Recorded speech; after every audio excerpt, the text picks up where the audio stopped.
All right, everyone. I wanted to record just a short video regarding some of the at-home work that you did in the Atomic Structure Virtual Lab. You were introduced to an isotope.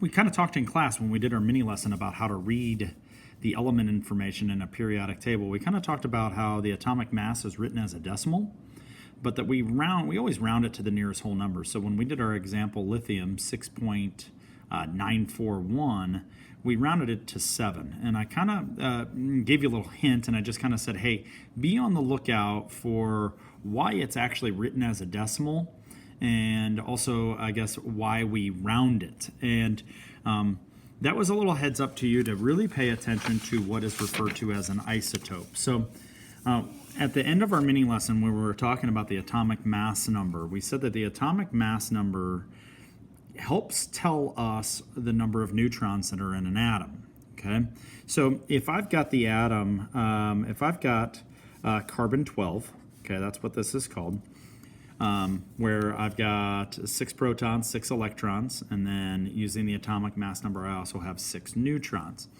Now, carbon 12 is just one isotope, or one type of carbon atom.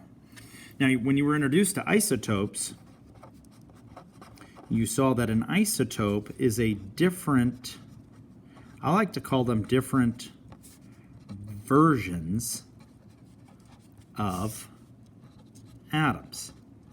And you might be thinking to yourself, well, what in the world do you mean by different versions? If an isotope is a different version of an atom, what we're saying here and why we're saying that these are different versions, we're saying that they're different versions because there are different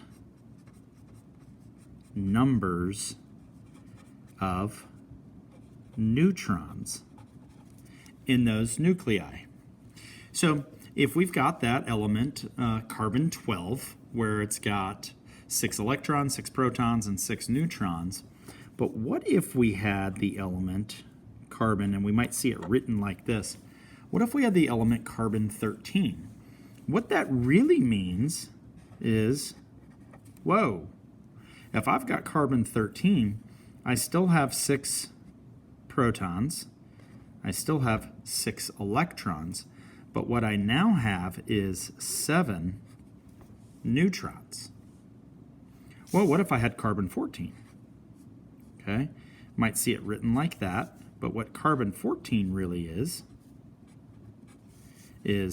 6 protons, 6 electrons, and 8 neutrons. It's 8 neutrons. So we have found out in nature, okay, these are not synthetically made, we have found out in nature, we have found different versions of an element. In this case, in this example, I was using different isotopes of carbon.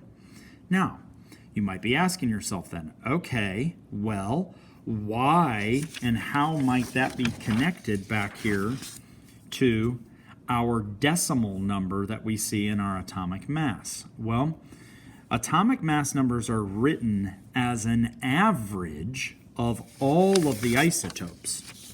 All right, so if I can kind of make this note up here, atomic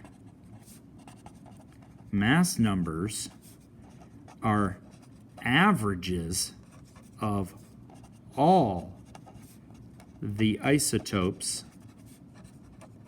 found in nature. So when we look at an atomic mass number and it's written as a decimal, and when we round it to the nearest whole number, we effectively are saying, hey, in this case lithium, lithium-7, is the most common isotope of lithium that's found. That's why we use its mass number. Carbon-12, our example down here. Carbon-12, when we round carbon's atomic mass number, okay, we round it to 12. And effectively what we're saying is that carbon-12, or carbon that has 6 neutrons, is the most common found carbon that we found or that we find out in nature, and that's why we use its mass number rounded. So the decimal, the non-rounded version of the mass number, represents all of the isotopes found in nature. but we round it to effectively communicate the most common isotope found in nature.